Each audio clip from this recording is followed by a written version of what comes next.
지금 당장 그 나라에 연락하게. 아니, 지금 당장 찾아가야 하네. 아랍에미리트 국방장관의 긴급 지시였습니다. 아부다비 상공으로 1200대의 드론이 쏟아지고 있었고 대응 시간은 단 9분뿐이었죠.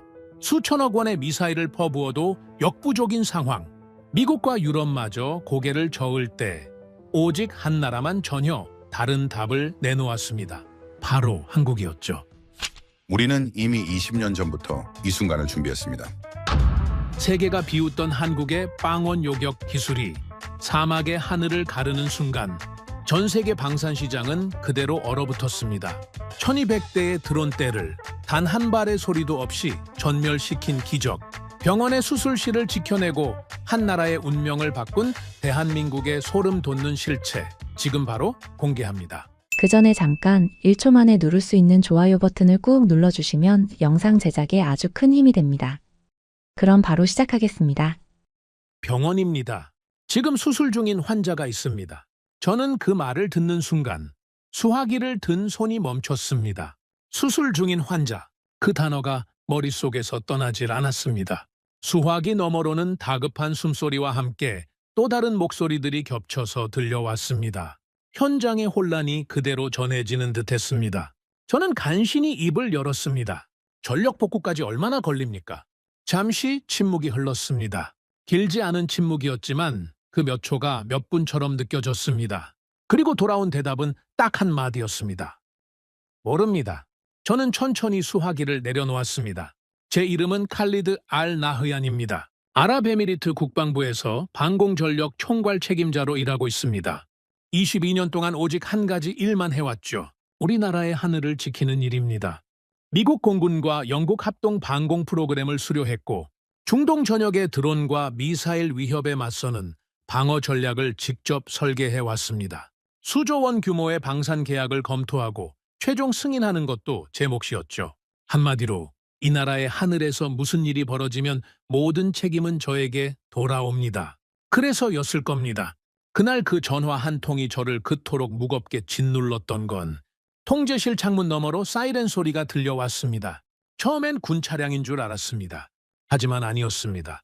구급차였습니다. 한 대가 아니었죠. 끊이지 않고 이어지는 사이렌 소리가 도시 전체에서 울려 퍼지고 있었습니다.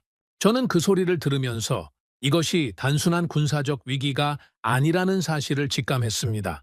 이건 이미 시민들의 삶 속으로 파고든 재난이었습니다. 시간을 조금 되돌려야겠습니다. 그날 아침 저는 평소와 다르지 않게 출근했습니다. 아부다비의 하늘은 맑았고 도시는 조용했습니다. 창밖을 내다보면서 저는 늘 같은 생각을 했죠. 우리는 안전하다고. 중동 최고의 부국, 세계 정상급 방공망을 갖춘 나라. 그리고 저는 그 방공망을 직접 설계한 사람이었습니다. 그 확신이 얼마나 단단했는지 의심이라는 감정 자체가 낯설게 느껴질 정도였습니다. 그 확신이 무너지는 데는 단 9분이 걸렸습니다. 오전 11시 14분이었습니다. 통제실에 경보가 울렸을 때 저는 처음엔 대수롭지 않게 생각했습니다. 훈련 경보일 수도 있었고 국경 인근 소규모 무인기 접근은 그 전에도 몇 번 있었으니까요. 하지만 담당 장교의 얼굴이 달랐습니다. 화면을 보고 있으면서도 말을 잇지 못하고 있었습니다. 저는 천천히 걸어가 화면을 봤습니다. 붉은 점들이 화면을 가득 메우고 있었습니다. 저는 눈을 비볐습니다. 다시 봤습니다. 숫자가 보였습니다. 4200. 저는 조용히 물었습니다. 이게 오류냐? 장교는 고개를 저었습니다. 저는 그 순간을 지금도 기억합니다. 그가 고개를 젓던 그 짧은 동작이 아직도 머릿속에서 지워지질 않습니다. 오류가 아니었습니다. 최대 200대의 드론이 실제로 우리 도시를 향해 날아오고 있었습니다. 그것도 동시에 대응 시간은 9분이었습니다. 저는 즉시 명령을 내렸습니다. 방공망 전면 가동, 요격 미사일 발사 준비. 통제실 전체가 순식간에 전쟁터로 바뀌었습니다. 장교들이 뛰어다니고 무전기에서는 쉴 새 없이 목소리들이 쏟아졌습니다. 저는 화면 앞에 선 채로 한 가지만 계산하고 있었습니다. 8200대. 요격 미사일 한 발로 대응할 수 있는 드론은 제한적입니다. 우리가 보유한 요격 미사일의 수도 정해져 있었습니다. 저는 그 숫자를 머릿속에서 빠르게 계산했습니다. 계산이 맞지 않았습니다. 모두를 막는 것은 처음부터 불가능했습니다. 첫 번째 폭발음이 들린 건 경보 발령 후 7분이 지났을 때였습니다. 멀리서 들려오는 둔탁한 소리였습니다. 저는 그 소리를 들으며 눈을 감았습니다. 잠깐이었지만 그 순간 제 머릿속은 완전히 텅 비었습니다. 이미 늦었다는 걸 알았으니까요. 두 번째, 세 번째 폭발이 이어졌습니다. 무전기에서 보고가 쏟아졌습니다. 도시 동쪽 변전소 일부 타격, 통신 불안정 구간 발생. 저는 화면에서 눈을 떼지 않은 채로 보고를 받았습니다. 우리가 막은 것들도 있었습니다. 하지만 우리가 막지 못한 것들도 분명히 있었습니다. 그때 울린 전화가 바로 병원에서 걸려온 전화였습니다. 수화기를 내려놓은 뒤 저는 한동안 그 자리에 서 있었습니다. 통제실 안에서는 여전히 보고 소리가 이어지고 있었지만 제 귀에는 아무것도 들리지 않았습니다. 수술 중인 환자. 그 말만이 머릿속에서 맴돌았습니다. 저는 군인입니다. 전쟁에서 감정은 의미가 없다고 믿어왔습니다. 숫자만 남는다고 생각했죠. 하지만 그 순간만큼은 숫자보다 그 목소리가 더 크게 들렸습니다. 잠시 뒤 장교 한 명이 다가와 종이 한 장을 내밀었습니다. 저는 받아서 천천히 읽었습니다. 이번 대응에 사용된 요격 미사일의 총 비용 집계였습니다. 저는 그 숫자를 보며 잠시 말을 잃었습니다. 수천억 원이었습니다.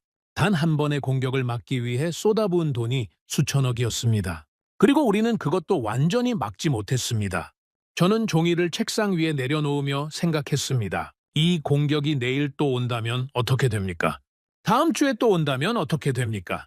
한 달 동안 매주 반복된다면 우리는 얼마나 버틸 수 있습니까? 숫자는 명확했습니다. 오래 버티지 못합니다. 우리는 중동 최고의 부국입니다. 세계 최상위 수준의 방공망을 갖추고 있습니다. 하지만 그날 저는 처음으로 인정해야 했습니다. 우리는 부유했지만 전쟁 앞에서는 가장 가난한 나라였습니다. 돈이 없는 것이 아니었습니다. 방식이 틀려 있었던 겁니다. 드론 한 대의 가격은 수십만 원입니다. 우리가 그것을 막기 위해 쏘는 미사일은 수천만 원이죠. 적은 수십만 원을 쓰고 우리는 그 수십 배를 씁니다. 이기든 지든 상관없이 이 싸움을 오래 이어갈 수 없습니다. 저는 그날 처음으로 그 구조를 선명하게 들여다봤습니다. 그날 저녁 모든 장교들이 퇴근한 뒤 저는 혼자 통제실에 남았습니다. 불을 끈 채 화면 빛만을 받으며 세계 각국의 방어 시스템 자료를 하나하나 넘겼습니다. 미국의 시스템, 유럽의 시스템, 강력했습니다. 하지만 비쌌습니다. 강력했지만 드론 수백 대 앞에서는 결국 같은 문제를 안고 있었습니다. 저는 자료를 덮으려다 멈췄습니다. 한 항목이 눈에 걸렸습니다. 저는 다시 펼쳤습니다. 그리고 그 이름을 읽었습니다. 한국. 저는 그 단어를 한동안 바라봤습니다. 몇 년 전 우리는 한국과 이미 거래를 한 적이 있었습니다. 천궁이라는 미사일 방어 시스템이었죠. 당시에도 논란이 없진 않았습니다. 왜 하필 한국이냐는 말도 있었습니다. 하지만 저는 그 선택을 밀어붙였고 그 선택은 틀리지 않았습니다. 그러나 지금 제 앞에 펼쳐진 자료는 천궁이 아니었습니다. 레이저, 고출력 마이크로파, 다층 방어 통합체계. 저는 그것들을 하나하나 읽어 내려가면서 등줄기가 서늘해지는 걸 느꼈습니다. 이건 더 강한 무기가 아니었습니다. 이건 전혀 다른 방식이었습니다. 자료를 처음 펼쳤을 때 저는 솔직히 큰 기대를 하지 않았습니다. 한국? 그 이름 앞에서 저는 잠깐 멈췄지만 그건 기대감 때문이 아니었습니다. 익숙함 때문이었습니다. 우리는 이미 한국을 경험한 나라였으니까요. 천궁. 몇 년 전 우리가 도입한 그 미사일 방어 시스템. 저는 그것을 직접 검토하고 직접 승인한 사람이었습니다. 그러니 한국이라는 이름이 낯설지는 않았습니다. 하지만 그렇다고 이 시점에서 한국이 답이 될 거라고 생각하지도 않았습니다. 저는 자료를 넘기기 시작했습니다. 처음 몇 페이지는 이미 아는 내용이었습니다. 천궁의 재원, 요격 성능, 운용 이력. 저는 그것을 빠르게 훑었습니다. 그러다 한 장에서 손이 멈췄습니다. 실제 교전 기록이었습니다. 수치들이 빼곡하게 적혀 있었는데 저는 그 숫자들을 보면서 잠시 생각에 잠겼습니다. 맞습니다. 천궁은 잘 작동했습니다. 어제 그 공격에서도 마찬가지였습니다. 고속으로 접근하는 미사일 표적들, 정밀 타격을 노리는 핵심 위협들. 천궁은 그것들을 놓치지 않았습니다. 우리가 완전히 무너지지 않을 수 있었던 것, 그 이유 중 하나는 분명히 천궁 덕분이었습니다. 저는 그 사실을 부정할 생각이 없었습니다. 하지만 문제는 그 다음이었습니다. 천궁이 막아낸 것은 고위 협표적들이었습니다. 빠르고 정밀하고 치명적인 것들이죠. 그런데 어제의 진짜 위협은 그게 아니었습니다. 1200대. 그 숫자가 다시 머릿속에 떠올랐습니다. 드론들이었습니다. 느리고 작고 싸구려였습니다. 하지만 많았습니다. 압도적으로 많았습니다. 그리고 천궁은 그 상대로는 설계된 무기가 아니었습니다. 고성능 미사일로 수십만 원짜리 드론을 잡는 것은 처음부터 답이 될 수 없는 방식이었습니다. 저는 자료를 덮고 잠시 눈을 감았습니다. 천궁의 문제가 아니었습니다. 천궁은 제 역할을 완벽하게 해냈습니다. 문제는 전쟁이 바뀌었다는 것이었습니다. 우리가 막아야 할 것이 달라졌습니다. 그런데 우리의 방어 체계는 아직 그 변화를 따라가지 못하고 있었습니다. 저는 자리에서 일어나 창가로 걸어갔습니다. 도시는 조용했습니다. 낮의 혼란이 거짓말처럼 느껴질 만큼 고요했습니다. 하지만 저는 알고 있었습니다. 이 고요함은 일시적인 것이라는 걸. 다음 공격은 반드시 옵니다. 언제 올지 모를 뿐이지 오지 않는다는 보장은 없었습니다. 저는 다시 책상으로 돌아왔습니다. 그리고 자료를 다시 펼쳤습니다. 이번엔 천궁 이후의 페이지들이었습니다. 레이저 무기체계. 저는 그 항목을 읽으면서 처음엔 반신반의했습니다. 레이저라는 개념 자체는 새로운 것이 아니었으니까요. 오래전부터 연구되어 온 기술이고 여러 나라에서 개발 중이라는 것도 알고 있었습니다. 하지만 대부분은 아직 실용화 단계가 아니었습니다. 이론과 현장 사이의 거리가 멀었죠. 그런데 자료에 적힌 내용은 달랐습니다. 한국의 레이저 체계는 이미 실전 적용 가능한 수준에 도달해 있었습니다. 드론 한 대를 요격하는 데 드는 비용이 거의 0에 가까웠습니다.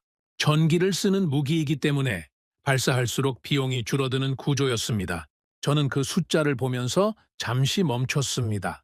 한 번 더 읽었습니다. 맞았습니다. 거의 비용이 없었습니다. 저는 조용히 중얼거렸습니다. 이게 말이 되는 수치입니까?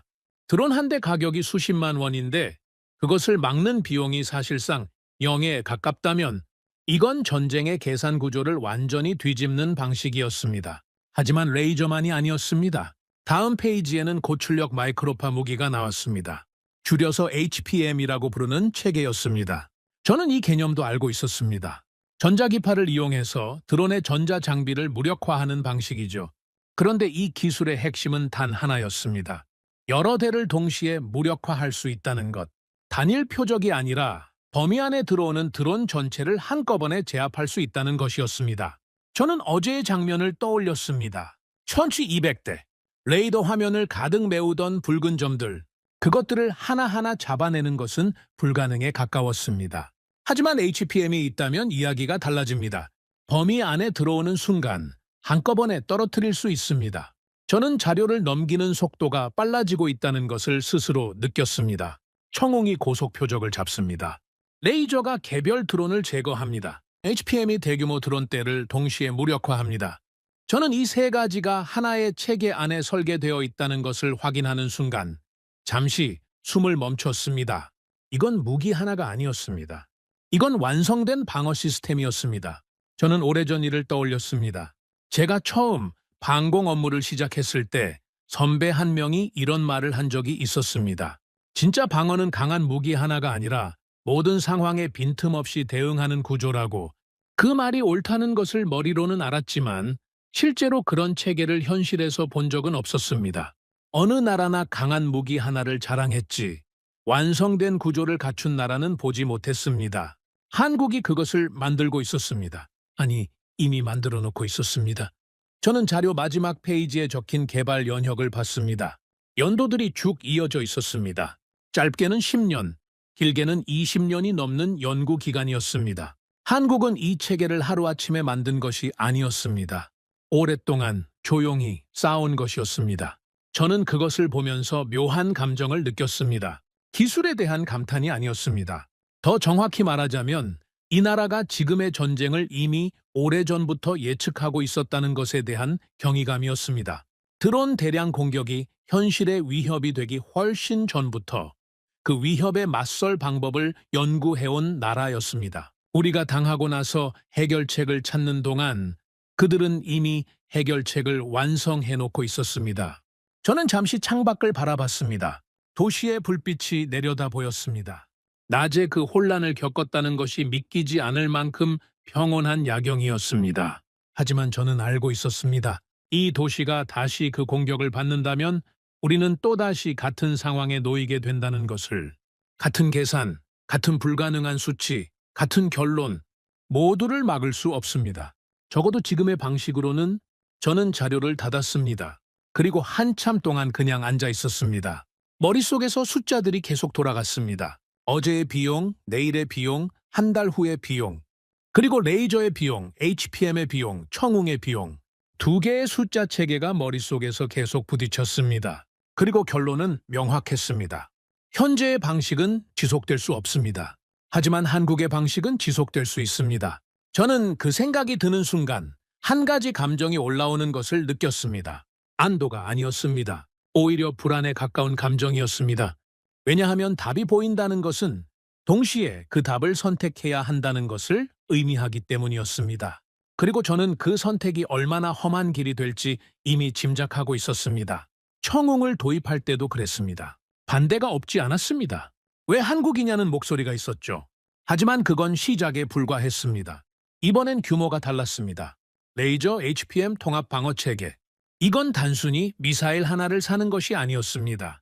나라 전체의 방공 방식을 바꾸는 결정이었습니다. 그 결정을 제안하는 순간 무슨 일이 벌어질지 저는 이미 알고 있었습니다. 하지만 그 생각을 잠시 접어두었습니다. 지금은 먼저 확인해야 할 것들이 있었습니다. 자료만으로는 부족했습니다. 제 눈으로 직접 확인해야 했고 제 판단으로 직접 검증해야 했습니다. 22년 동안 저는 서류만 보고 결정을 내린 적이 없었습니다. 이번에도 마찬가지였습니다. 저는 책상 위에 놓인 전화기를 바라봤습니다. 한국에 연락해야 했습니다. 창밖에는 여전히 도시의 불빛이 켜져 있었습니다. 저는 그 불빛들을 보면서 생각했습니다. 저 빛들이 다시 꺼지는 날이 오기 전에 저는 무언가를 해야 합니다. 그리고 지금 제 앞에 놓인 자료가 그 무언가의 실마리를 가리키고 있었습니다. 한국은 이미 준비되어 있었습니다. 문제는 우리가 그것을 받아들일 준비가 되어 있느냐였습니다. 전화를 걸기 전날 밤 저는 잠을 자지 못했습니다. 침대에 누웠지만 눈이 감기지 않았습니다. 천장을 바라보면서 저는 계속 같은 생각을 했습니다. 숫자였습니다. 머릿속에서 숫자들이 계속 돌아갔습니다. 어제의 공격 비용, 요격 미사일 소모량, 다음 공격이 왔을 때의 예상 비용. 저는 군인입니다. 전쟁에서 감정은 의미가 없다고 믿어왔습니다. 숫자만 남는다고 생각했죠. 그런데 그날 밤만큼은 그 숫자들이 저를 감정적으로 무너뜨리고 있었습니다. 저는 결국 자리에서 일어났습니다. 책상 앞에 앉아서 계산기를 꺼냈습니다. 단순한 계산이었습니다. 초등학생도 할 수 있는 곱셈과 나눗셈이었습니다. 하지만 그 결과는 22년 경력의 방공 전문가인 저를 한동안 말문이 막히게 만들었습니다. 드론 한 대, 수십만 원입니다. 우리가 그것을 막기 위해 쏘는 요격 미사일, 수천만 원입니다. 비율로 따지면 수십 대 1입니다. 적은 수십만 원을 쓰고 우리는 수천만 원을 씁니다. 이미 이 시점에서 구조가 틀려 있습니다. 그런데 여기서 끝이 아니었습니다. 어제 공격에서 접근한 드론은 1200대였습니다. 저는 그 숫자의 요격 미사일 단가를 곱했습니다. 물론 모든 드론에 미사일을 하나씩 쏘는 것은 아닙니다. GPM이나 레이저 같은 수단이 없는 현재 상황에서 우리가 선택할 수 있는 방법은 한정적이었습니다. 요격 미사일을 쓰거나 아니면 그냥 막거나. 저는 계산을 이어갔습니다. 어제 하루 우리가 방어에 쏟아부은 비용 수천억 원이었습니다. 저는 그 숫자를 종이에 적었습니다. 그리고 그 아래에 또 다른 숫자를 적었습니다. 저기 이번 공격에 투자한 비용 드론 1200대 기준으로 추산하면 수십억 원 수준이었습니다. 저는 두 숫자를 나란히 놓고 바라봤습니다. 우리는 수천억을 썼습니다. 적은 수십억을 썼습니다. 우리가 이겼습니까? 졌습니까? 군사적으로만 따지면 우리가 더 많이 막았습니다. 하지만 경제적으로 따지면 우리는 이미 지고 있었습니다. 이 공격이 한 달에 한 번씩 반복된다면 저는 다시 계산했습니다. 1년이면 수조 원입니다. 우리는 부국입니다. 하지만 어떤 나라도 이 구조를 무한정 감당할 수는 없습니다. 돈의 문제만이 아니었습니다. 요격 미사일은 무한히 만들어낼 수 있는 것이 아닙니다. 생산에 시간이 걸립니다. 공급에 한계가 있습니다. 반면 드론은 다릅니다. 싸고 빠르게 만들 수 있습니다. 수천 대도 수만 대도 가능합니다. 저는 계산기를 내려놓았습니다. 이건 전쟁이 아니었습니다. 이건 소모전이었습니다. 그리고 소모전에서 이기는 쪽은 더 강한 쪽이 아닙니다. 더 오래 버틸 수 있는 쪽입니다. 현재의 구조라면 우리는 버티지 못합니다. 저는 그 생각이 드는 순간 지난 몇십 년간 제가 쌓아온 방어 개념 전체가 흔들리는 것을 느꼈습니다. 저는 항상 이렇게 믿어왔습니다. 더 강한 무기를 가진 쪽이 이긴다고, 더 정밀한 시스템을 가진 쪽이 살아남는다고. 하지만 그 전제가 틀려 있었습니다. 전쟁의 기준 자체가 바뀌었습니다. 더 강한 것이 이기는 것이 아닙니다. 더 효율적인 것이 이깁니다. 저는 다음 날 아침 일찍 사무실로 출근했습니다. 아직 장교들이 도착하기 전이었습니다. 저는 혼자 회의실에 앉아서 전날 밤 계산한 내용들을 다시 정리했습니다. 표로 만들었습니다. 드론 비용 대 요격 미사일 비용, 공격 횟수 대 방어 비용, 연간 누적 비용, 지속 가능 기간, 숫자들이 줄지어 늘어섰습니다. 보면 볼수록 답은 하나였습니다. 현재 방식은 지속 불가능합니다. 그리고 그 표 옆에 저는 다른 표를 하나 더 만들었습니다. 한국의 체계를 기준으로 한 계산이었습니다. 레이저 무기로 드론 한 대를 요격하는 데 드는 비용, 사실상 0에 가깝습니다. 전기를 사용하기 때문에 발사할수록 추가 비용이 거의 발생하지 않습니다. HPM으로 다수의 드론을 동시에 무력화하는 경우 비용 구조 자체가 달라집니다.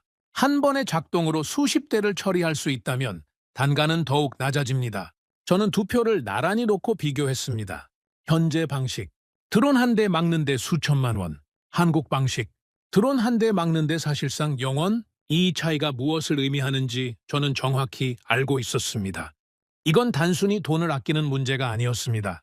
이건 전쟁에서 지지 않는 구조를 만드는 문제였습니다. 적이 아무리 많은 드론을 보내더라도 우리가 그것을 감당할 수 있는 비용 구조를 갖추고 있다면 전쟁의 판이 완전히 달라집니다. 저는 표를 접어서 주머니에 넣었습니다. 장교들이 출근하기 시작했습니다. 저는 그들의 얼굴을 봤습니다. 전날의 피로가 가시지 않은 얼굴들이었습니다. 눈 아래 다크서클이 짙었고 표정은 무거웠습니다. 저는 그 얼굴들을 보면서 한 가지를 다짐했습니다. 이 사람들이 다음 공격에서도 같은 표정을 짓게 만들 수는 없다고. 오전 회의가 시작됐습니다. 저는 전날 밤 정리한 내용을 팀에 공유했습니다. 비용 구조 분석이었습니다. 장교들은 처음엔 조용히 들었습니다. 그러다 숫자들이 화면에 하나씩 올라오기 시작하면서 회의실 분위기가 달라졌습니다. 한 장교가 물었습니다. 이 계산이 맞습니까? 저는 고개를 끄덕였습니다. 맞습니다. 다시 확인해봐도 결과는 같습니다. 잠시 침묵이 흘렀습니다. 장교들은 서로 눈을 마주쳤습니다. 누군가 작게 한숨을 내쉬었습니다. 저는 그 침묵이 무엇을 의미하는지 알았습니다. 부정하고 싶지만 부정할 수 없다는 침묵이었습니다. 저는 계속했습니다. 우리는 어제 이겼습니까? 아무도 대답하지 않았습니다. 저는 다시 물었습니다. 군사적으로 따지면 우리가 더 많이 막았습니다. 하지만 경제적으로 따지면 우리는 어제 졌습니다. 이 공격이 한 달 후에 또 온다면 우리는 어떻게 됩니까? 회의실은 조용했습니다. 저는 그 조용함 속에서 천천히 말을 이어갔습니다. 전쟁이 바뀌었습니다. 우리가 맞서야 할 것은 더 이상 강한 무기 하나가 아닙니다. 싸고 많은 것들입니다. 그리고 그것에 맞서는 방법은 더 강한 미사일을 더 많이 사는 것이 아닙니다. 비용 구조 자체를 바꾸는 것입니다. 한 장교가 손을 들었습니다. 경험 많은 선임 장교였습니다. 그는 조심스럽게 입을 열었습니다. 그 방법이 있습니까? 저는 주머니에서 종이를 꺼냈습니다. 접혀있던 표를 펼쳐서 테이블 위에 올려놓았습니다. 그리고 말했습니다. 있습니다. 그리고 우리는 이미 그 나라를 알고 있습니다. 저는 테이블 위 화면에 자료를 띄웠습니다. 한국, 그 이름이 화면에 올라오는 순간 몇몇 장교들의 눈썹이 올라가는 것이 보였습니다. 예상한 반응이었습니다. 저는 차근차근 설명했습니다. 레이저 체계의 비용 구조, HPM의 작동 원리와 동시 대응 범위, 청운과의 연계 방식, 그리고 이 세 가지가 하나의 통합 방어 체계로 작동할 때 어떤 결과가 나오는지 저는 숫자를 기반으로 설명했습니다. 감정이 아니라 데이터로 이야기했습니다. 장교들은 처음엔 의심스러운 표정이었습니다.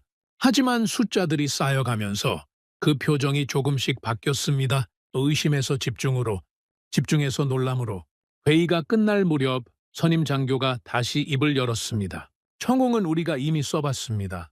그건 믿을 수 있습니다. 하지만 레이저와 HPM은 우리가 직접 확인한 적이 없습니다. 자료만으로는 부족합니다. 저는 고개를 끄덕였습니다. 맞습니다. 그래서 제가 직접 확인할 겁니다. 그날 오후 저는 한국 측에 연락을 취했습니다. 처음에는 공식 채널을 통해서였습니다. 간단한 문의였습니다. 기술 검토를 위한 미팅 요청, 그리고 회신이 왔습니다. 빠른 회신이었습니다. 저는 그 빠른 회신이 의외였습니다. 대개 이런 수준의 문의는 며칠씩 기다리는 경우가 많으니까요. 하지만 생각해보면 당연했습니다. 한국은 이미 준비된 나라였으니까요. 일정이 잡혔습니다. 저는 출장을 준비하면서 한 가지를 다짐했습니다. 이번 방문에서 저는 아무것도 가정하지 않겠다고.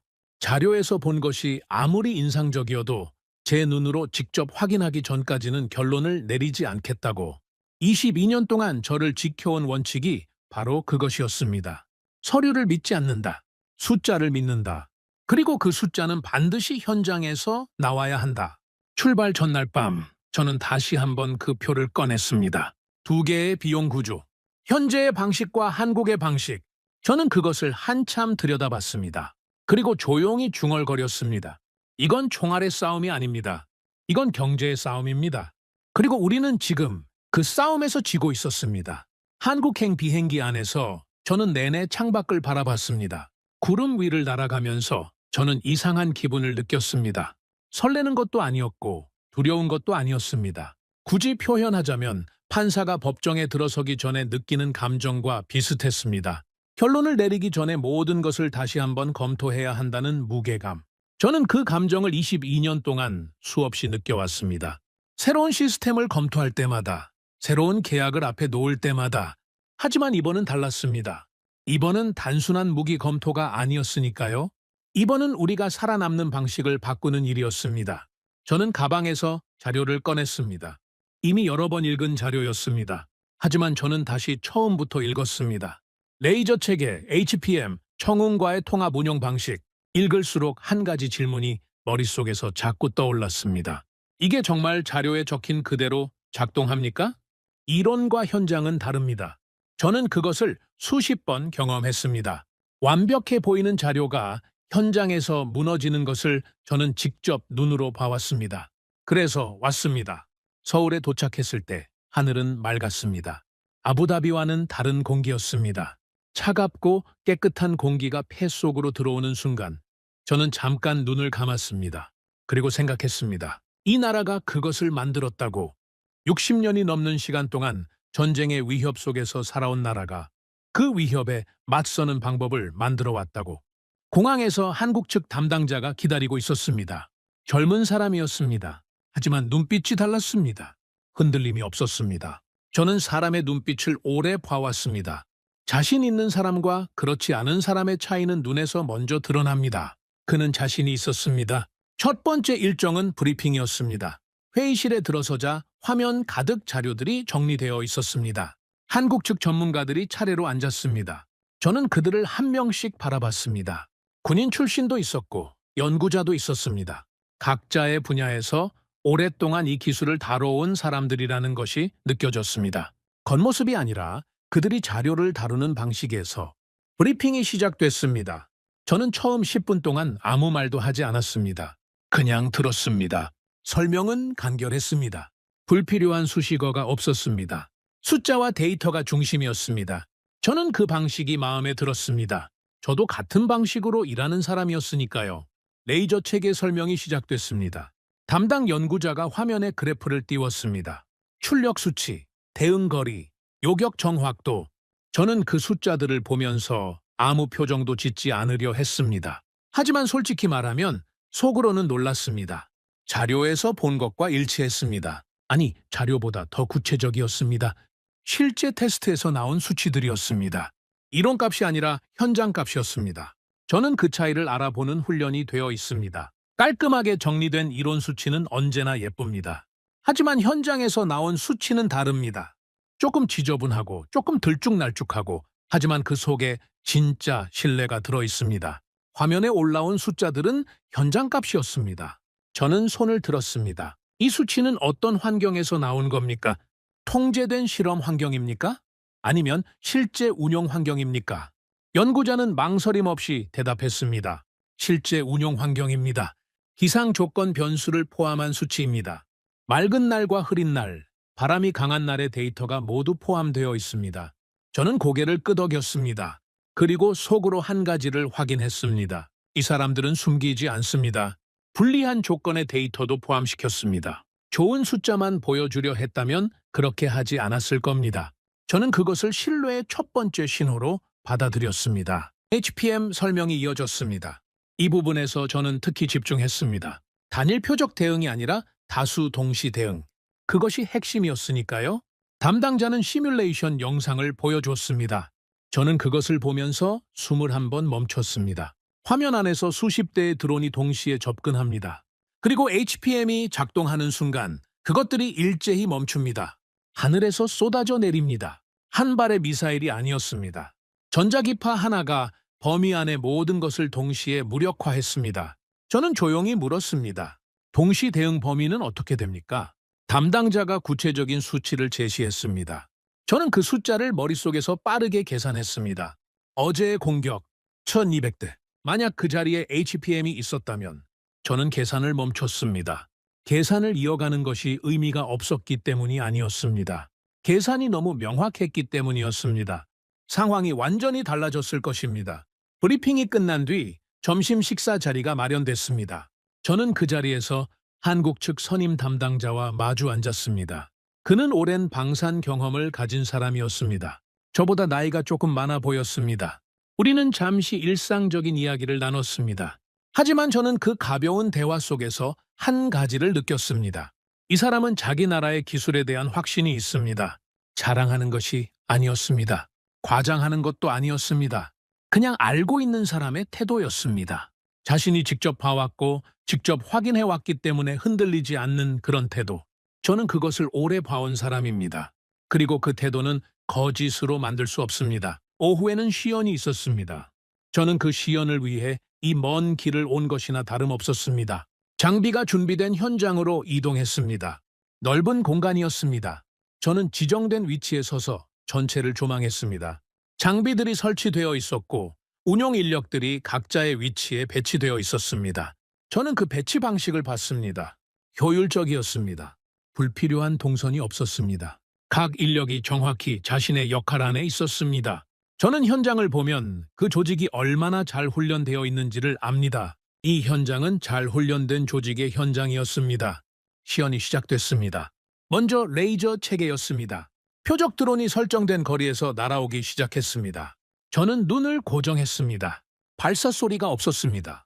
폭발음도 없었습니다. 그냥 조용했습니다. 그러다 드론이 갑자기 멈췄습니다. 그리고 천천히 떨어졌습니다. 소리가 없었습니다. 저는 그 침묵이 오히려 더 강렬하게 느껴졌습니다. 미사일이 발사되면 소리가 납니다. 폭발이 있습니다. 연기가 납니다. 하지만 이건 달랐습니다. 그냥 조용히 드론이 멈추고 조용히 떨어졌습니다. 마치 누군가가 리모컨으로 끈 것처럼. 저는 옆에 서 있던 담당자에게 물었습니다. 방금 그게 레이저입니까? 그는 고개를 끄덕였습니다. 저는 잠시 말이 없었습니다. 다음은 HPM이었습니다. 이번엔 드론이 한 대가 아니었습니다.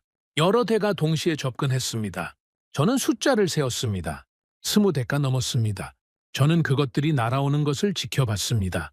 그리고 HPM이 작동하는 순간 시연장에 있던 20대 이상의 드론이 동시에 멈췄습니다. 하나씩이 아니었습니다. 한꺼번에 멈췄습니다.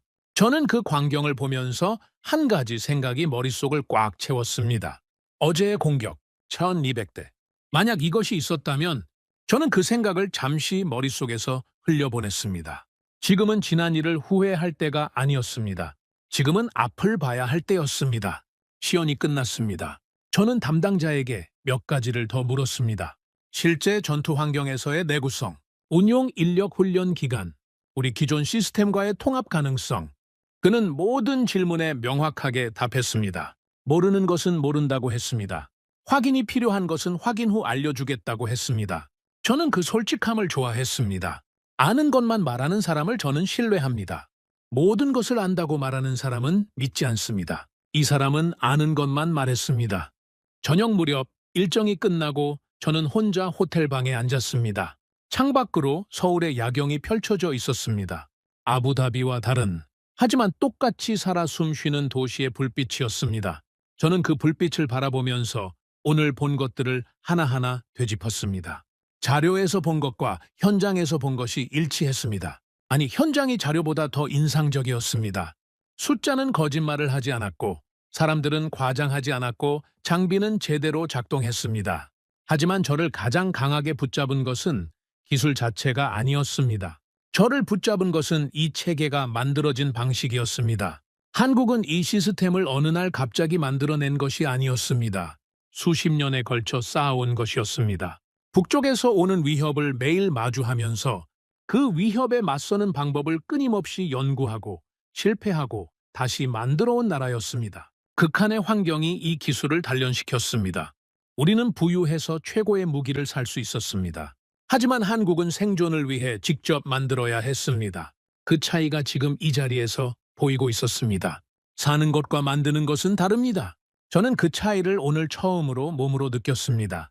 그리고 또 하나, 이것이 제게 더 깊이 남았습니다. 한국은 이 시스템을 완성한 뒤에도 멈추지 않았습니다. 계속 발전시키고 있었습니다. 이미 다음 세대 기술에 대한 연구가 진행 중이었습니다. 저는 그것을 보면서 생각했습니다.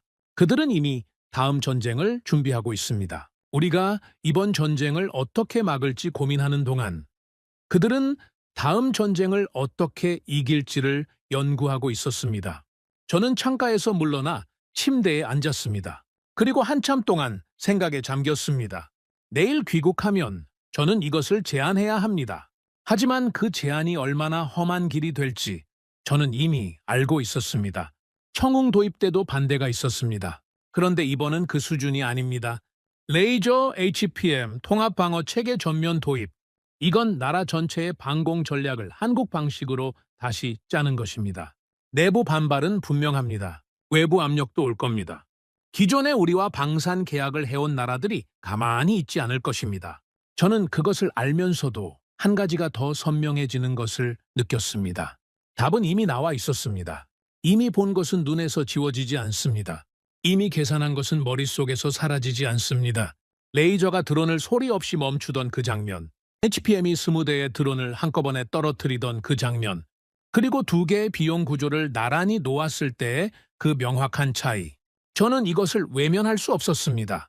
외면하는 것은 쉽습니다. 돌아가서 모른 척하면 됩니다. 반발이 두렵다고, 압박이 힘들다고 그냥 지금 방식을 유지하면 됩니다. 하지만 그랬을 때 무슨 일이 벌어지는지 저는 알고 있습니다. 다음 공격이 옵니다. 또 수천억을 씁니다. 또 막지 못하는 것들이 생깁니다.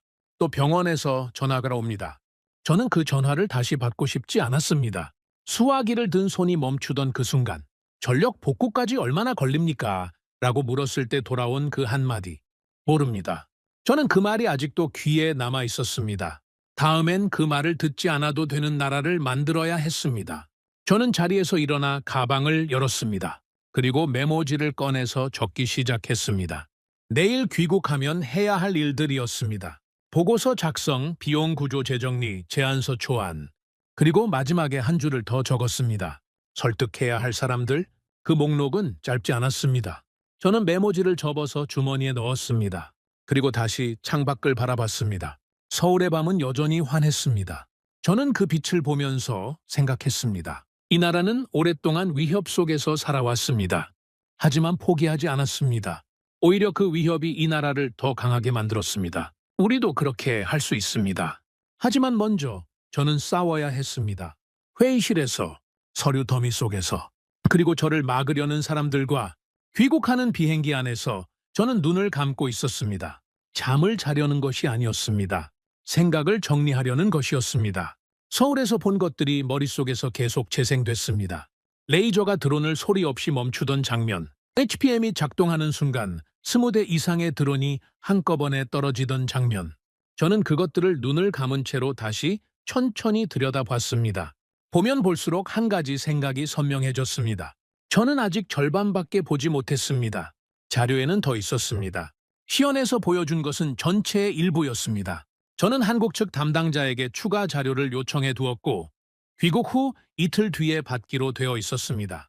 저는 그 자료가 도착하기를 기다리면서 이미 본 것들을 계속 되짚었습니다.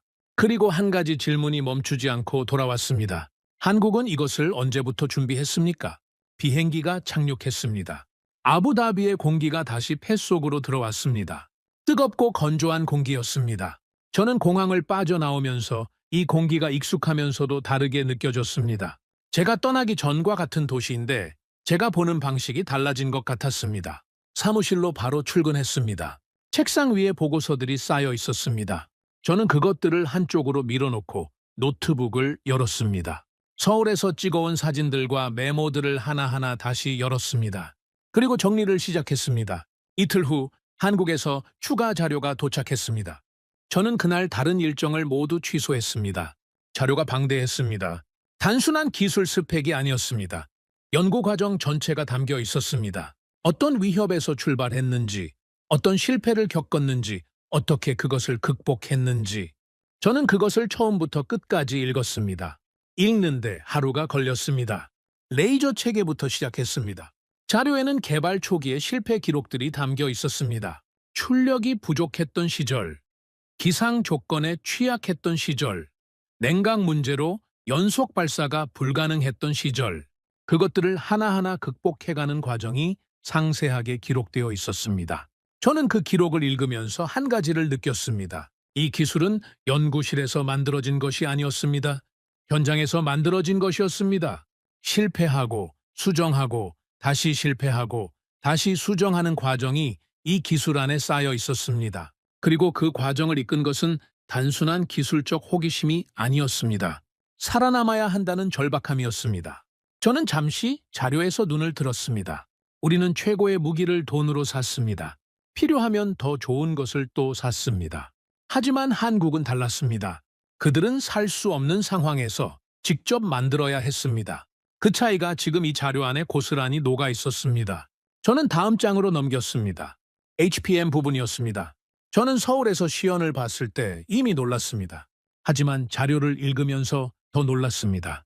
시연에서 보여준 것은 현재 수준이었습니다. 자료에는 다음 세대 개발 방향이 담겨 있었습니다. 현재보다 더 넓은 범위, 더 짧은 작동 시간, 더 낮은 전력 소모. 저는 그 수치들을 보면서 계산을 시작했습니다.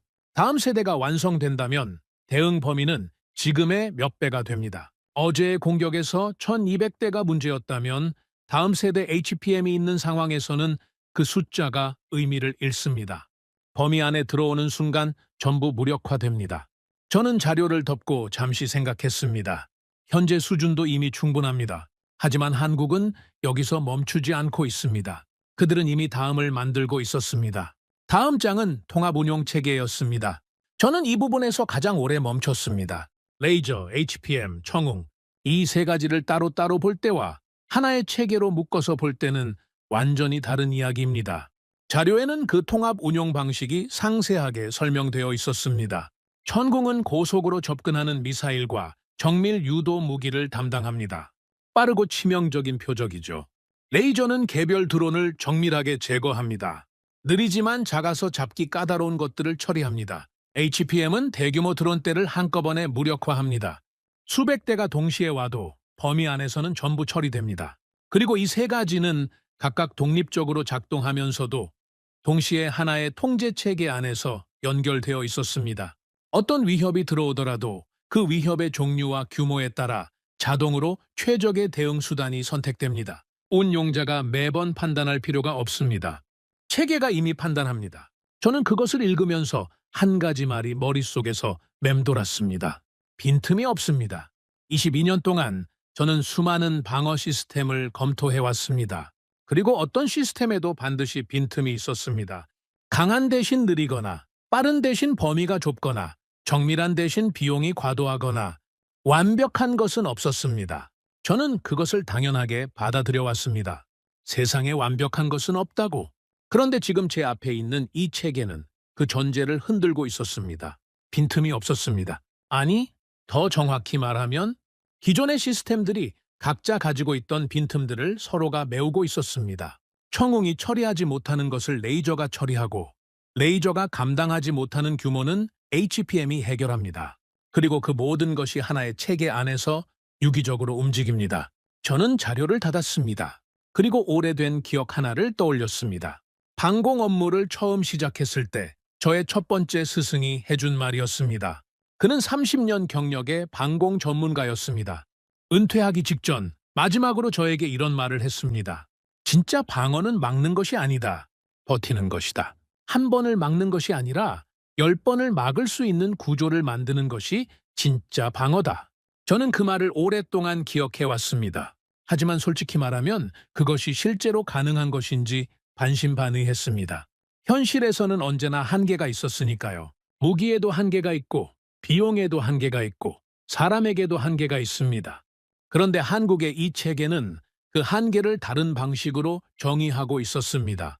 무기의 한계를 비용으로 보완하고 비용의 한계를 기술로 극복하고 기술의 한계를 통합 운용으로 메웁니다.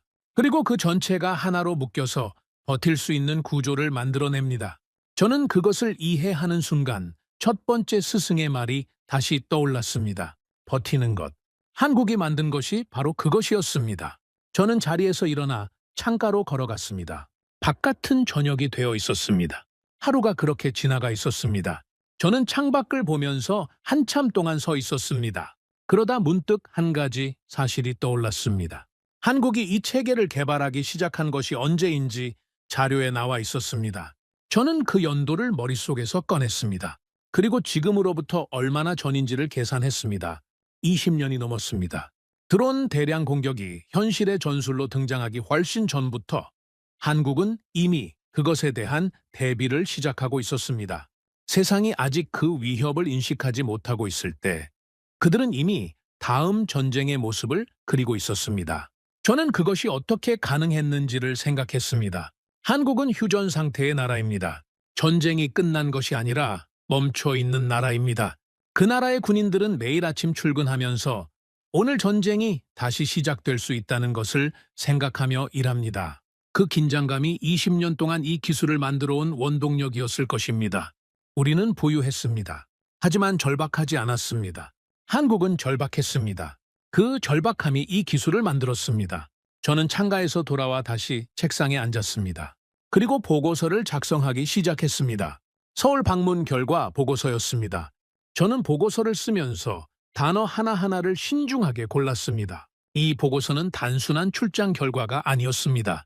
이것은 우리나라의 방공 전략을 바꾸자는 제안의 첫 번째 문서였습니다. 저는 첫 문장을 이렇게 썼습니다. 한국은 이미 다음 전쟁을 준비하고 있습니다. 그리고 두 번째 문장을 이어갔습니다. 우리가 이번 공격에서 겪은 문제를 그들은 이미 해결해 놓았습니다. 저는 보고서를 완성하면서 마지막 부분에 한 줄을 더 추가했습니다. 권고사항이었습니다. 한국 통합 방어 체계의 전면 도입을 검토해야 합니다. 저는 그 문장을 쓰고 나서 잠시 화면을 바라봤습니다. 이 한 줄이 어떤 파장을 일으킬지 저는 알고 있었습니다. 회의실에서의 반발, 외부에서 오는 압박, 왜 또 한국이냐는 목소리들. 저는 그것들을 이미 머릿속에서 그려볼 수 있었습니다. 하지만 저는 그 문장을 지우지 않았습니다. 왜냐하면 그것이 옳았기 때문입니다. 감정이 아니라 숫자가 그것을 말하고 있었습니다. 자료가 그것을 보여주고 있었습니다. 그리고 서울에서 제 두 눈이 그것을 확인했습니다. 저는 보고서를 저장했습니다. 그리고 내일을 생각했습니다. 이 보고서를 들고 회의실에 들어서는 순간부터 진짜 싸움이 시작됩니다. 기술과의 싸움이 아니었습니다. 사람들과의 싸움이었습니다. 익숙한 것을 바꾸지 않으려는 사람들, 다른 나라의 압박을 의식하는 사람들, 책임을 나누려 하지 않는 사람들. 저는 그들을 설득해야 했습니다. 하지만 그 전에 저는 한 가지를 다짐했습니다. 이 싸움에서 저는 감정으로 싸우지 않겠다고.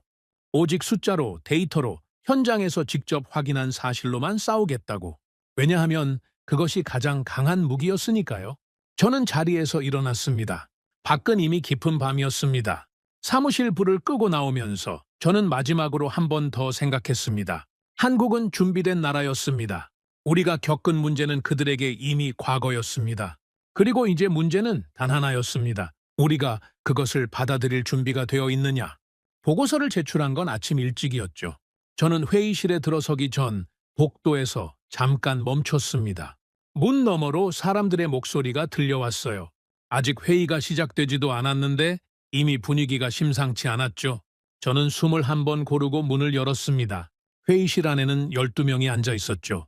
국방부 고위 관계자들, 방산 담당 장교들, 예산 책임자. 저는 그 얼굴들을 천천히 훑었습니다.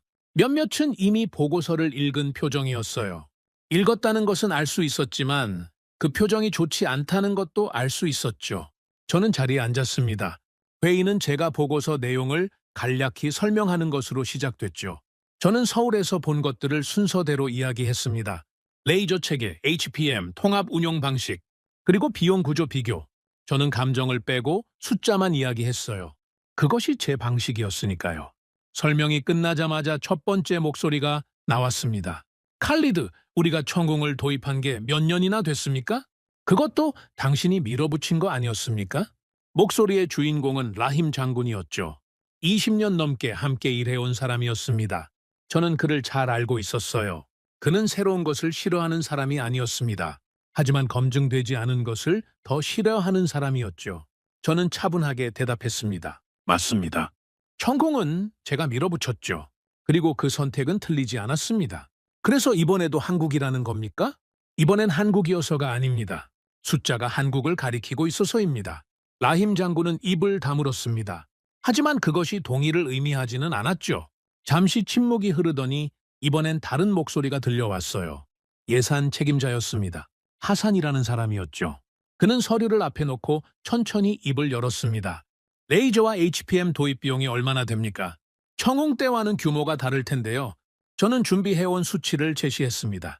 초기 도입 비용, 운용 비용, 유지 보수 비용, 그리고 그 옆에 현재 방식을 유지했을 때의 연간 방어 비용을 나란히 놓았죠. 하산은 숫자를 보더니 잠시 말이 없었어요. 저는 그 침묵을 놓치지 않았습니다. 초기 비용은 큽니다. 하지만 3년 후부터는 역전됩니다. 현재 방식을 유지하면 매년 공격이 반복될 때마다 수천억을 씁니다. 이 체계가 갖춰지면 그 비용이 사실상 0에 가까워지죠. 10년을 놓고 보면 비교가 안 됩니다. 하산은 고개를 살짝 끄덕였습니다. 완전한 동의는 아니었지만 숫자는 부정하지 못하는 눈치였어요. 그런데 그때였습니다. 구석 자리에서 조용히 앉아있던 사람이 입을 열었죠. 저는 그 목소리를 듣는 순간 등줄기가 서늘해지는 것을 느꼈습니다. 타리크, 국방부 대외협력 담당이었어요. 그가 이 자리에 있다는 것 자체가 이미 외부에서 무언가가 움직이고 있다는 신호였죠. 칼리드, 우리가 현재 미국, 유럽과 진행 중인 방산협력이 몇 건이나 됩니까? 저는 그 질문의 의도를 알고 있었습니다. 숫자를 물어보는 것이 아니었죠. 이 결정이 그 관계들에 어떤 영향을 미칠지 생각해 봤냐는 압박이었습니다. 저는 대답했습니다. 우리의 방공 결정은 외교 관계가 아니라 국가 안보를 기준으로 해야 합니다. 타리크는 옅게 웃었어요. 불쾌한 웃음이었죠. 물론 그렇습니다. 하지만 현실은 그렇게 단순하지 않지 않습니까? 어제도 미국 측에서 연락이 왔습니다. 우리의 움직임을 주시하고 있다는 내용이었죠. 회의실이 조용해졌습니다. 저는 그 침묵 속에서 천천히 주위를 둘러봤어요. 라힘 장군, 하산, 다리크, 그리고 나머지 사람들, 그들의 표정을 읽었습니다. 반대하는 사람도 있었고, 관망하는 사람도 있었고, 처음부터 답을 정해놓은 것처럼 보이는 사람도 있었죠. 저는 천천히 입을 열었습니다. 지난달 공격을 기억합니까? 병원에서 전화가 왔죠. 수술 중인 환자가 있다고. 전력이 끊겼다고. 복구까지 얼마나 걸리냐고 물었더니 모른다고 했습니다. 그 전화를 받은 사람이 저였어요. 다음 공격에서 그 전화를 또 받게 됩니까? 그 다음 공격에서도요? 아무도 대답하지 않았습니다. 저는 계속했죠. 미국이 우리를 주시하고 있다고 했습니다. 그러면 묻겠습니다. 미국이 우리 도시를 지켜줍니까? 유럽이 우리 병원의 전력을 책임집니까? 그들이 주시하는 것은 자신들의 이익입니다. 우리의 안보가 아니죠. 타리크의 표정이 굳었습니다. 라힘 장군이 다시 입을 열었어요. 칼리드, 당신 말이 틀린 건 아닙니다. 하지만 이건 한 사람이 결정할 수 있는 사안이 아니에요. 규모가 다릅니다. 절차가 필요합니다. 저는 고개를 끄덕였습니다. 절차는 따르겠습니다. 하지만 시간이 없습니다. 다음 공격이 언제 올지 우리는 모릅니다. 준비가 끝나기 전에 오면 어떻게 됩니까? 회의실이 다시 조용해졌죠. 회의는 결론 없이 끝났습니다. 추가 검토가 필요하다는 말로 마무리됐어요. 저는 그 말이 무엇을 의미하는지 알고 있었습니다. 결정을 미루겠다는 것이었죠. 미루는 것은 거부는 아니지만 거부와 크게 다르지 않을 수도 있었습니다. 저는 회의실을 나오면서 묵직한 것이 어깨 위에 얹히는 것을 느꼈어요. 그날 오후 타리크에게서 연락이 왔습니다.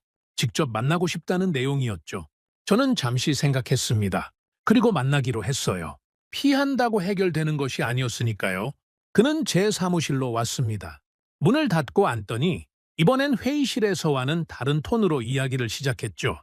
칼리드, 나는 당신을 막으려는 게 아닙니다. 저는 그를 바라봤습니다. 말을 끊지 않고 기다렸어요. 하지만 현실을 알아야 합니다. 어제 미국 측에서 온 연락, 그게 단순한 관심 표명이 아니었어요. 우리가 한국과 추가 방산 계약을 진행할 경우 기존에 논의 중이던 몇 가지 협력이 재검토될 수 있다는 내용이었습니다. 저는 조용히 물었습니다. 그게 협박입니까? 아니면 경고입니까? 타리크는 잠시 머뭇거렸어요. 그 경계가 어디인지는 저도 모릅니다. 하지만 가볍게 볼 내용이 아니에요. 저는 한동안 말이 없었습니다. 창밖을 봤습니다. 도시가 내려다 보였어요. 낮에 햇살 아래 평온해 보이는 도시였죠. 저는 그 도시를 보면서 생각했습니다. 저 아래에 있는 사람들은 지금 이 회의실에서 무슨 이야기가 오가는지 모릅니다. 그들은 그냥 살고 있어요. 일하고, 밥 먹고, 아이들을 학교에 보내고, 그 평범한 하루가 유지되는 것이 이 회의실에서 내려지는 결정에 달려 있었습니다. 저는 타리크를 다시 바라봤습니다. 타리크, 나는 22년 동안 이 일을 해왔습니다.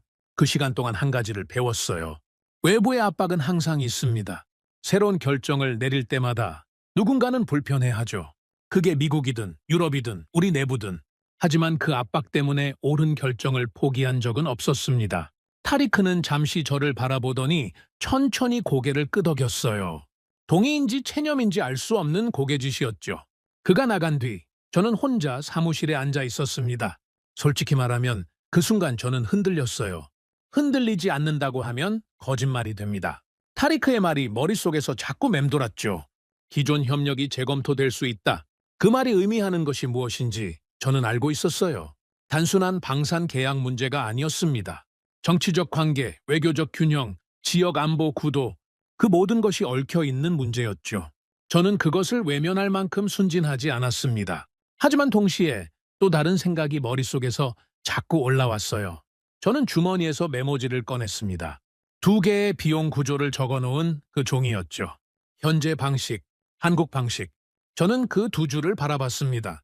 숫자는 흔들리지 않았습니다. 어떤 압박이 와도, 어떤 반발이 와도 숫자는 달라지지 않았어요.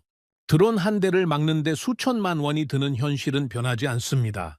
그리고 레이저로 드론 한 대를 막는 비용이 사실상 0에 가깝다는 것도 변하지 않죠. 사람은 설득할 수 있습니다.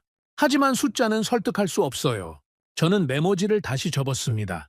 그리고 생각했습니다. 저는 지금 2가지 선택 앞에 서 있었습니다. 하나는 외부 압박을 의식해서 한 발 물러서는 것이었어요. 추가 검토, 재고 보류. 그렇게 시간을 끄는 것이죠. 어쩌면 그것이 더 편한 길이었습니다. 충돌을 피할 수 있고, 관계를 유지할 수 있고, 적어도 당장의 압박에서는 벗어날 수 있었어요. 다른 하나는 밀고 나가는 것이었습니다. 반발을 감수하고, 압박을 견디고, 이것이 옳다는 것을 숫자로 계속 증명하면서 앞으로 나아가는 것이었죠.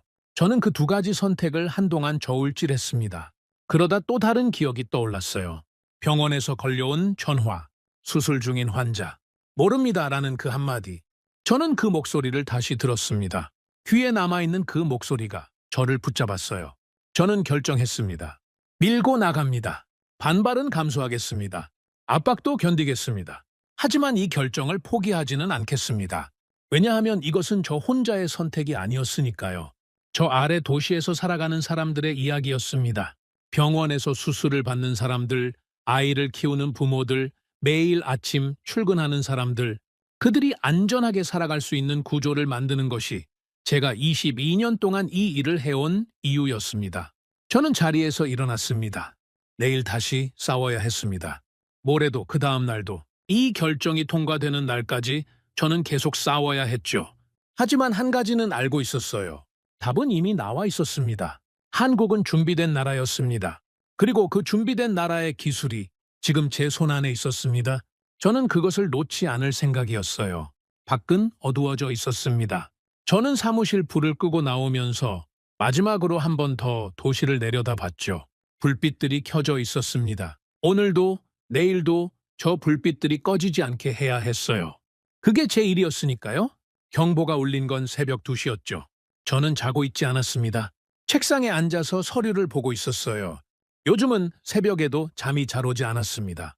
눈을 감으면 숫자들이 떠올랐고 숫자들 사이에서 그 병원 전화 목소리가 들려왔으니까요. 모릅니다. 라던 그 한마디. 저는 그것을 머릿속에서 지우려 했지만 지워지지 않았습니다. 그래서 그냥 일을 하고 있었죠. 경보음이 울리는 순간 저는 이미 자리에서 일어나고 있었어요. 통제실로 향하는 복도를 뛰어가면서 저는 한 가지만 생각했습니다. 준비가 됐는가? 레이저 체계는 정상 가동 상태였어요. HPM도 마찬가지였죠. 청웅은 이미 오래전부터 우리와 함께 해온 시스템이었습니다. 이론적으로는 준비가 됐어요. 하지만 이론과 현장은 다르다는 것을 저는 22년 동안 몸으로 배워온 사람이었죠. 통제실 문을 열었습니다. 장교들이 이미 각자의 위치에 있었어요. 화면에는 붉은 점들이 올라오고 있었습니다. 저는 화면 앞으로 걸어가서 숫자를 확인했죠. 1,000대가 넘었습니다. 지난번과 비슷한 규모였어요. 저는 그 숫자를 보면서 잠시 눈을 감았습니다. 딱 한 가지 생각이 머릿속을 지나갔어요. 이제 보여줄 때입니다. 저는 조용히 명령을 내렸어요. 통합방어 체계 전면 가동. 청웅은 고속 표적 우선. 레이저는 개별 드론 대응. APM은 대규모 군집 진입 즉시 작동. 장교들이 일사불란하게 움직였습니다. 저는 화면에서 눈을 떼지 않았어요. 처음 들어온 것은 미사일이었습니다. 빠르고 정밀한 표적이었죠. 청웅이 반응했어요. 발사음이 들렸습니다. 그리고 잠시 후 화면에서 붉은 점 하나가 사라졌어요. 저는 그것을 보면서 아무 말도 하지 않았습니다. 아직 시작이었으니까요. 두 번째, 세 번째 미사일이 들어왔어요. 청웅은 흔들리지 않았습니다. 하나씩 차례로 처리했죠. 저는 그것을 지켜보면서 지난번 기억을 떠올렸어요. 청웅은 그때도 잘 작동했습니다. 그게 문제가 아니었죠. 문제는 그 뒤에 쏟아지는 드론들이었어요. 그리고 그것들이 들어오기 시작했습니다. 드론 군집이 선두 집단부터 밀려왔어요. 수십 대가 밀집해서 접근했죠. 레이저가 작동하기 시작했습니다. 소리가 없었어요. 서울에서 처음 봤을 때와 똑같았죠. 그냥 조용했습니다. 폭발도 없었고 연기도 없었어요. 그런데 화면에서는 붉은 점들이 하나씩 사라졌습니다. 하나, 둘, 셋. 멈추지 않고 계속 사라졌어요. 저는 옆에 있던 장교에게 조용히 물었습니다. 레이저 출력 상태는요? 정상입니다. 연속 가동 중 이상 없습니다. 저는 고개를 끄덕였어요. 그리고 화면을 다시 봤습니다. 붉은 점들이 계속 줄어들고 있었어요. 하지만 동시에 뒤에서 더 많은 것들이 밀려오고 있었습니다. 저는 그 숫자를 봤어요. 수백 대였죠? 레이저만으로는 감당할 수 없는 규모였습니다. 하지만 저는 그것을 알고 있었어요. 그래서 이 체계를 만든 것이었죠. HPM 대기 상태 확인. 준비됐습니다. 저는 화면을 봤습니다. 군집이 범위 안으로 들어오고 있었어요. 저는 기다렸죠. 조금 더, 그리고 말했습니다. HPM 작동. 명령이 떨어지는 순간 화면이 바뀌었어요. 수백 개의 붉은 점들이 한꺼번에 멈췄습니다. 하나씩이 아니었어요. 동시에, 일제히. 범위 안에 들어온 것들이 모두 그 자리에서 멈추더니 화면에서 사라지기 시작했죠. 통제실이 조용해졌습니다. 장교들이 화면을 보면서 아무 말도 하지 않았어요. 저도 말이 없었습니다. 우리는 모두 그냥 화면을 보고 있었죠. 붉은 점들이 사라지고 있었습니다. 계속 사라졌어요. 한 장교가 작게 중얼거렸습니다. 막고 있습니다. 저는 그 말을 듣고 아무 대꾸도 하지 않았어요. 대신 화면을 더 가까이 들여다봤습니다. 숫자를 확인했죠. 요격 성공률이 실시간으로 올라오고 있었어요. 87%, 91%, 94%. 저는 숫자가 올라가는 것을 지켜봤습니다. 천천히, 그러나 멈추지 않고 올라갔어요. 그리고 어느 순간 화면에서 붉은 점들이 거의 사라졌습니다. 공격이 끝났습니다. 저는 그 화면을 한동안 바라봤어요. 깨끗해진 화면, 붉은 점이 없는 화면, 처음 보는 장면이었습니다. 지난번 공격 때는 화면이 이렇게 깨끗해진 적이 없었으니까요. 장교 한 명이 보고를 올렸습니다. 요격 성공률 95% 이상, 민간 피해 현재까지 없음, 도시 전력망 정상, 통신망 정상. 저는 그 보고를 들으면서 딱 한 가지를 확인했습니다. 병원에서 전화가 오지 않았습니다. 저는 자리에 앉았어요. 다리에 힘이 풀리는 것이 느껴졌죠. 긴장이 풀리면서 오는 그 감각이었어요. 저는 그것을 느끼면서 조용히 숨을 내쉬었습니다. 통제실 안에서 장교들이 서로를 바라봤어요. 누가 먼저랄 것도 없이 조용한 탄성들이 흘러나왔습니다. 박수를 치는 사람도 있었죠. 저는 그 모습을 보면서 이상하게도 눈가가 뜨거워지는 것을 느꼈어요. 저는 그것을 내색하지 않았습니다. 하지만 느꼈죠. 잠시 후 저는 비용 집계를 요청했어요. 이번 대응에 사용된 전체 비용이었습니다. 담당 장교가 계산을 시작했죠. 저는 기다렸습니다. 그리고 숫자가 나왔어요. 저는 그 숫자를 보면서 지난번 수치와 비교했습니다. 지난번 수천억 원, 그리고 완전히 막지 못했죠. 이번 비교가 안 됐습니다. 레이저와 HPM이 처리한 드론들의 대응 비용은 사실상 0에 가까웠어요. 청홍이 사용된 부분만 비용이 발생했는데 그것도 지난번과는 비교가 되지 않는 수준이었죠. 그리고 이번엔 막았습니다. 95% 이상을. 저는 그 두 숫자를 나란히 놓고 바라봤어요. 이게 제가 서울에서 본 것이었습니다. 이게 제가 계산으로 증명하려 했던 것이었죠. 이게 제가 회의실에서 반발을 감수하면서 밀어붙인 것이었어요. 틀리지 않았습니다. 저는 자리에서 일어났어요. 그리고 통제실을 천천히 둘러봤습니다. 장교들이 각자의 자리에서 사후 처리를 하고 있었어요. 모니터들이 정상 상태로 돌아와 있었습니다. 사이렌 소리도 없었어요. 구급차 소리도 없었죠. 도시가 조용했습니다. 저는 창밖을 봤어요. 새벽 하늘이 조금씩 밝아오고 있었습니다. 어둠이 물러가는 그 경계가 보였죠. 저는 그 빛을 한동안 바라봤어요. 그때 문이 열렸습니다. 라힘 장군이었어요. 그는 경보를 듣고 달려온 것 같았습니다. 옷매무새가 완벽하지 않았고 숨이 조금 가빠 있었죠. 그는 화면을 보고 저를 봤어요. 그리고 아무 말도 하지 않았습니다. 저는 먼저 입을 열었어요.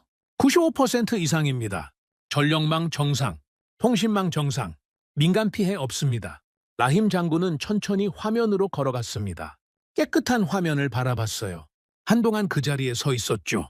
저는 그의 뒷모습을 봤습니다. 어깨가 조금씩 내려가는 것이 보였어요. 긴장이 풀리는 것이었죠. 그가 조용히 물었습니다. 비용은요? 저는 집계된 숫자를 건넸어요. 그는 그것을 받아서 읽었습니다. 그리고 잠시 후 고개를 한번 끄덕였어요. 말이 없었습니다. 하지만 그 고개짓이 무엇을 의미하는지 저는 알고 있었어요. 라힘 장군은 회의실에서 반대했던 사람이었습니다. 왜 또 한국이냐고 물었던 사람이었죠. 하지만 그는 동시에 숫자 앞에서 솔직한 사람이었어요. 숫자가 틀리면 틀렸다고 하고 맞으면 맞다고 하는 사람이었습니다. 그는 집계 종이를 다시 저에게 건네면서 말했어요. 수고했습니다. 딱 한마디였습니다. 하지만 저는 그 한마디가 긴 연설보다 더 많은 것을 담고 있다는 것을 알았어요. 라힘 장군이 나간 뒤 저는 다시 혼자 화면 앞에 섰습니다. 지난번 공격 당일의 기록을 꺼냈어요. 병원에서 전화가 왔던 그날의 기록이었습니다. 저는 그것을 펼쳐서 이번 기록과 나란히 놓았죠. 두 개의 기록이 나란히 있었어요. 지난번 발전소 타격, 병원 전력 차단, 통신 불안정, 민간 피해 발생. 이번 전력망 정상, 통신망 정상, 민간 피해 없음. 저는 그 두 줄을 오래 바라봤습니다. 숫자 이전에 이것이 진짜 의미였어요. 비용이 얼마나 줄었느냐가 아니었습니다.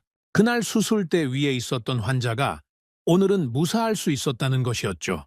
그 사람이 누구인지 저는 모릅니다. 이름도 얼굴도 몰라요. 하지만 오늘 그 사람은 살아있을 겁니다. 전력이 끊기지 않았으니까요. 저는 그 생각을 하면서 처음으로 이 싸움이 왜 그토록 중요했는지를 다시 한번 느꼈어요. 저는 군인입니다. 전쟁에서 감정은 의미가 없다고 믿어왔죠. 숫자만 남는다고 생각했어요. 하지만 그날 새벽 저는 인정했습니다. 숫자 뒤에는 사람이 있다는 것을, 그리고 그 사람들을 지키는 것이 이 숫자들이 존재하는 이유라는 것을. 저는 기록을 덮었습니다. 그리고 오래전 기억 하나가 떠올랐어요. 방공 업무를 처음 시작했을 때 아버지가 해준 말이었습니다. 아버지는 군인이 아니었어요. 그냥 평범한 상인이었죠. 하지만 그는 한 가지를 항상 강조했습니다. 지키는 사람이 있어야 사는 사람이 있다고. 저는 그 말을 처음 들었을 때 너무 당연한 이야기라고 생각했어요. 하지만 22년이 지난 그날 새벽, 그 말이 처음으로 가슴 깊은 곳에서 울렸습니다. 지키는 사람이 있어야 사는 사람이 있습니다. 오늘 밤 저는 지켰습니다. 우리 모두가 지켰죠. 그리고 한국이 만든 기술이 그것을 가능하게 했어요. 저는 창밖을 봤습니다. 새벽 하늘이 완전히 밝아오고 있었어요. 도시가 깨어나고 있었습니다. 사람들이 하루를 시작하고 있었죠. 어젯밤 새벽에 무슨 일이 있었는지 아무도 모른 채로 그냥 평범하게 아침을 맞이하고 있었어요. 저는 그 풍경을 보면서 조용히 중얼거렸습니다. 그게 맞습니다. 저들이 모르는 것이 맞아요. 저들이 아무 걱정 없이 아침을 맞이할 수 있는 것. 그것이 우리가 해야 할 일의 전부였으니까요. 저는 자리에서 일어났습니다. 몸은 무거웠지만 마음은 오랜만에 가벼웠어요. 오랫동안 짊어지고 있던 무언가가 조금 내려진 것 같은 느낌이었습니다. 통제실을 나오면서 저는 마지막으로 화면을 한 번 더 봤어요. 여전히 깨끗했습니다. 붉은 점이 없는 화면. 저는 그것을 보면서 한 사람을 생각했어요. 수술 중인 환자. 그 환자가 오늘은 무사했기를 빌었습니다. 전화가 오지 않았으니까요. 저는 그 사실 하나로 오늘 밤의 의미를 충분히 알 수 있었어요. 전투가 끝난 뒤 저는 한동안 통제실을 떠나지 않았어요. 장교들은 하나둘 자리를 정리하고 나갔습니다. 저는 혼자 남아서 화면을 보고 있었죠. 깨끗한 화면이었어요. 붉은 점이 없는 화면. 저는 그것을 보면서 이상한 감정을 느꼈습니다. 승리의 감격이 아니었어요. 그보다 훨씬 조용하고 훨씬 깊은 무언가였죠. 22년 동안 이 일을 해오면서 한 번도 느껴본 적 없는 감정이었습니다. 저는 천천히 자리에 앉았어요. 그리고 이번 전투의 데이터를 처음부터 다시 들여다봤습니다. 숫자들이 줄지어 있었어요. 접근 드론 수, 요격 성공률, 대응 시간, 비용. 저는 그것들을 천천히 읽었습니다. 읽으면 읽을수록 한 가지 생각이 점점 선명해졌어요. 이건 단순히 이긴 것이 아닙니다. 전쟁의 방식 자체가 바뀐 겁니다. 저는 지난번 공격 데이터를 옆에 펼쳤어요. 두 개를 나란히 놓고 비교했죠. 지난번엔 1200대가 왔고 우리는 수천억을 쓰면서도 완전히 막지 못했습니다. 병원에서 전화가 왔고 도시 곳곳에서 사이렌이 울렸죠. 이번엔 1000대가 넘게 왔고 우리는 95% 이상을 막았어요. 도시는 조용했고 전력망은 정상이었고 병원에서는 전화가 오지 않았습니다. 그 차이가 무엇에서 왔는지 저는 정확히 알고 있었어요. 레이저였습니다. GPM이었습니다. 그리고 그 모든 것을 하나로 묶은 통합 운영 체계였죠. 저는 비용 항목을 다시 봤어요. 레이저로 처리한 드론들, 비용이 거의 없었습니다. HPM으로 무력화한 드론들, 마찬가지였죠. 전기를 사용하는 무기였으니까요. 쏘면 쏠수록 추가 비용이 거의 발생하지 않는 구조였습니다. 저는 그 숫자를 보면서 몇 년 전 제가 계산기를 꺼냈던 그 밤을 떠올렸어요. 드론 한 대를 막는데 수천만 원. 그 구조가 지속될 수 없다고 판단했던 그 밤이었습니다. 혼자 불 꺼진 사무실에 앉아서 계산기를 두드리던 그 밤. 숫자를 보면 볼수록 답이 없어 보였던 그 밤이었죠. 그런데 지금 그 구조가 바뀌었어요. 드론 한 대를 막는 데 드는 비용이 사실상 0에 가까워졌습니다. 적이 수십만 원을 쓰면 우리는 그보다 훨씬 적은 비용으로 그것을 막아요. 전쟁의 계산식이 완전히 뒤집혔죠. 1만 원짜리 드론을 10억으로 막던 시대는 끝났습니다. 저는 그 사실을 데이터로 확인하는 순간 오랫동안 어깨를 짓누르던 무게가 조금씩 내려가는 것을 느꼈어요. 답이 없어 보였던 구조가 이제는 답이 있는 구조로 바뀌었습니다. 그것을 숫자로 눈앞에서 확인하는 것은 생각보다 훨씬 강렬한 경험이었죠. 저는 데이터를 덮고 잠시 눈을 감았습니다. 그리고 한국이라는 나라에 대해 처음으로 진지하게 생각해 봤어요. 저는 그 나라를 오래전부터 알고 있었습니다. 청웅을 도입할 때부터였죠.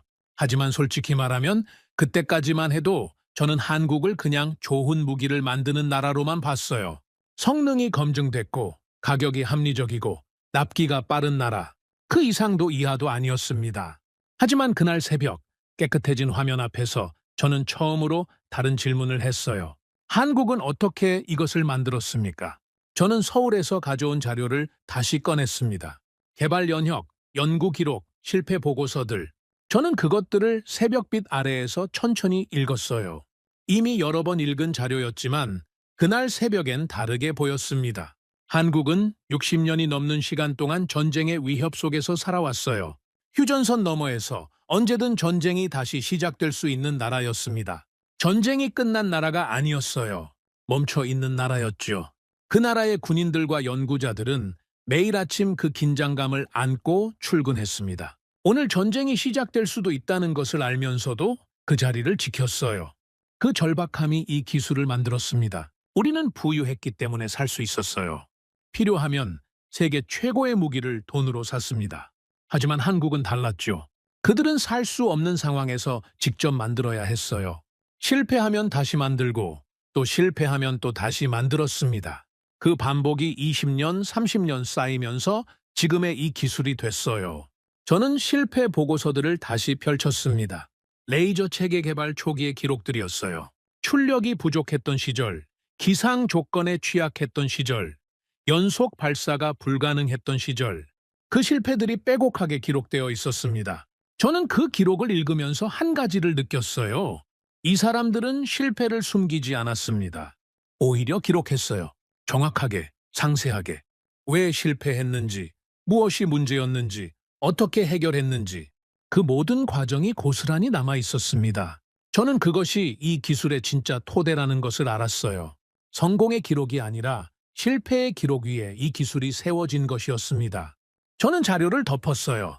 그리고 서울에서 만났던 한국 측 담당자를 떠올렸습니다. 젊은 사람이었지만 눈빛이 흔들리지 않았던 그 사람이었죠. 저는 그에게 한 가지를 물었던 적이 있었어요. 이 기술을 만드는데 얼마나 걸렸습니까? 그는 잠시 생각하더니 이렇게 대답했습니다. 아직 만들고 있습니다. 저는 그 말을 듣고 그때는 그 의미를 완전히 이해하지 못했어요. 하지만 지금은 압니다. 그는 완성됐다고 말하지 않았어요. 지금도 계속 발전시키고 있다는 의미였죠. 이미 세계 최고 수준에 도달해 있으면서도 거기서 멈추지 않는다는 것이었습니다. 저는 그것이 한국의 진짜 힘이라는 것을 그제야 이해했어요. 기술이 아니었습니다. 기술을 만드는 자세였죠. 절박함에서 시작해서 실패를 거치면서 멈추지 않고 이어온 그 긴 시간의 축적이었어요. 그것은 돈으로 살 수 없는 것이었습니다. 아무리 부유한 나라라도 그 시간을 돈으로 단축할 수는 없었으니까요. 저는 자리에서 일어나 창가로 걸어갔어요. 새벽 하늘이 완전히 밝아오고 있었습니다. 도시가 깨어나고 있었어요.